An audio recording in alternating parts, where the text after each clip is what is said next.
Hi friends, मेरा नाम है अर्पित शर्मा और आज हम लोग पढ़ेंगे ट्रांसफार्मर के कंस्ट्रक्शंस के बारे में। उसमें कौन कौन से पार्ट जो होते हैं वो अप्लाई होते हैं और उनका फंक्शंस क्या है। ओके, तो आज हम लोग फुल डिटेल में जानेंगे। ओके, तो सबसे पहले हम लोग स्टार्ट करते हैं मैग्नेटिक सर्किट से। ठीक है, तो मैग्नेटिक सर्किट जो होता है वो कोर के ऊपर सर्कुलेट होता है, जो फ्लक्स को एक सर्किट से दूसरे सर्किट में भेजता है। ओके, तो इसमें सबसे पहले आता है हम लोगों का कोर। कोर जो होता है यह मैग्नेटिक सर्किट के लिए पाथ प्रोवाइड कराता है, जो कि एक सिलिकॉन स्टील की ये बने होते हैं और ये प्लेट्स के रूप में होते हैं। ओके, इनका जो प्लेट्स होता है वो एक एक प्लेट्स के थ्रू इनको लेयर्स वाइज करके बनाया जाता है और इनका जो मोटाई होता है वो 0.35 mm से लेकर के 0.5 mm तक की होती है। अब हम लोग समझते हैं इलेक्ट्रिक सर्किट। तो इलेक्ट्रिक सर्किट का जो काम होता है वो मेन करंट को पाथ प्रोवाइड कराता है। इसीलिए यह कॉपर या एल्युमिनियम की बनी होती है। इलेक्ट्रिक सर्किट में 3 वाइंडिंग हम लोग करते हैं। सबसे पहला होता है हम लोगों का प्राइमरी वाइंडिंग।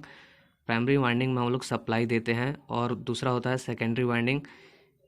इससे ट्रांसफार्मर के आउटपुट को हम लोग लेते हैं। थर्ड हम लोग का टर्शियरी वाइंडिंग। टर्शियरी वाइंडिंग हम लोग जान लेते हैं जब एक ही ट्रांसफार्मर में अलग अलग वोल्टेज की वैल्यू की एसी करंट निर्गत होती है, तब टर्शियरी वाइंडिंग का यूज किया जाता है। इस वाइंडिंग का यूज स्टार से स्टार कनेक्शन ट्रांसफार्मर में किया जाता है। थर्ड है हम लोगों का फॉर्मर। तो फॉर्मर का यूज़ हम लोग वाइंडिंग को व्यवस्थित करने के लिए इंसुलेटिंग फॉर्मर का यूज किया जाता है। इसे बैकेलाइट शीट का बनाया जाता है। फोर्थ है हम लोगों का insulation. High voltage and low voltage winding को एक दूसरे से इंसुलेशन करने के लिए अलग अलग लेयर्स के बीच इंसुलेटिंग पेपर का यूज किया जाता है। इंसुलेटिंग पेपर वर्निश युक्त पेपर या लेथेराइड युक्त पेपर का बना होता है। ये जो पेपर हम लोग उसमें इसलिए यूज करते हैं ताकि जो लीकेज फ्लक्स होता है वो कम से कम हो और हमारा ट्रांसफार्मर की जो इफिशियंसी होती है वो अच्छी बनी रहे। ओके, फिफ्थ है हम लोगों का बर्निश। बर्निश हम लोग जान लेते हैं, यह एक इंसुलेटिंग स्ट्रक्चर होता है जो ट्रांसफार्मर के इनपुट एंड आउटपुट टर्मिनल को मेन टैंक से बाहर निकालता है और इसी पर ट्रांसमिशन लाइन के इनपुट वायर को कनेक्ट करते हैं। तो ये होता है हम लोगों का बर्निश। 6 है हम लोगों का मेन टैंक। इसमें ट्रांसफार्मर के कोर एंड वाइंडिंग को मेन टैंक में इंसुलेटिंग ऑयल में डुबो कर के रखते हैं। 7th नंबर है कंजर्वेटर टैंक।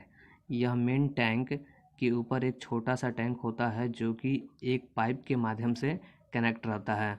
जब ट्रांसफार्मर के मेन टैंक में टेम्परेचर बढ़ने के कारण ऑयल का जो वॉल्यूम होता है वो बढ़ता है, तो ऑयल कंजर्वेटर टैंक में चला जाता है और टेम्परेचर में कमी होने पर कंजर्वेटर टैंक में ऑयल लेवल घट जाता है। 8 हम लोगों का ब्रीदर।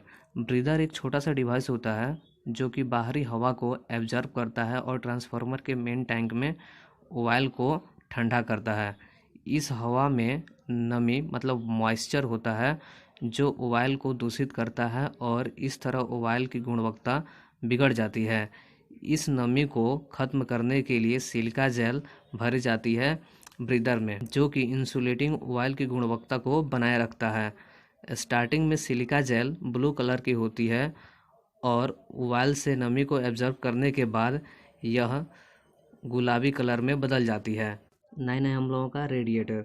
रेडिएटर का काम ट्रांसफार्मर के ऑयल को कूल करने के लिए किया जाता है। इसमें 2 वाल्व होते हैं, एक ऊपर होता है और दूसरा नीचे होता है। इन वाल्व के थ्रू जब ट्रांसफार्मर के वाल्व जब काफ़ी मात्रा में जब हीट हो जाती हैं तो वो क्या होती हैं कि यहाँ से आपको दिख रहा है कि ये ऊपर ऊपर का वाल्व जो होता है वो खुला रहता है और इसी के माध्यम से जो ऑयल होता है वो ऊपर से नीचे गिरते हैं ट्यूब के थ्रू। ओके, जब नीचे आते हैं तो ये हवा के कांटेक्ट से क्या होता है कि ये धीरे धीरे ठंडा हो जाते हैं और फिर से निचले वाल्व के थ्रू फिर मेन टैंक में चले जाते हैं। तो यही इसका रेडिएटर का प्रोसेस होता है। और 10 है हम लोगों का बकोज रिले। बकोज रिले जो होता है वो कंजर्वेटर टैंक और मेन टैंक के बीच में लगा होता है। बकोज रिले का बेसिक काम इन मतलब मेन टैंक के इंटरनल फॉल्ट को सेंस करने के लिए यूज़ किया जाता है। तो बस बकोज रिले का यही एक काम होता है। और आपको बकोज रिले पे एक सेपरेट वीडियो चाहिए तो मैं उसको बनाऊंगा। ओके। और 11th है हम लोगों का एक्सप्लोजन वेंट। कभी कभी क्या होता है कि बकोज रिले काम करना बंद कर देता है, तो उस टाइम में जब ट्रांसफार्मर ज़्यादा हीट हो जाता है, ट्रांसफार्मर का ऑयल ज़्यादा हीट हो जाता है, तो उस दौरान जब बकोज रिले काम नहीं करता है तो एक्सप्लोजन वेंट काम करता है। एक्सप्लोजन वेंट में ऊपर एक छोटा सा वाल्व होता है जो कि पतला किसी मटेरियल से बना होता है।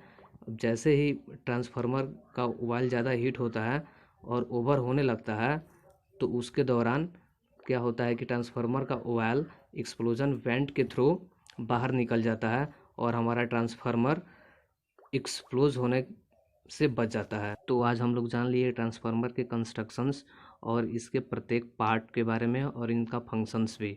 ओके, अगर ये हमारी वीडियो आपको अच्छी लगी तो कृपया इसे लाइक करें, कमेंट करें, शेयर करें और हमारे चैनल को सब्सक्राइब करें। Thanks for watching.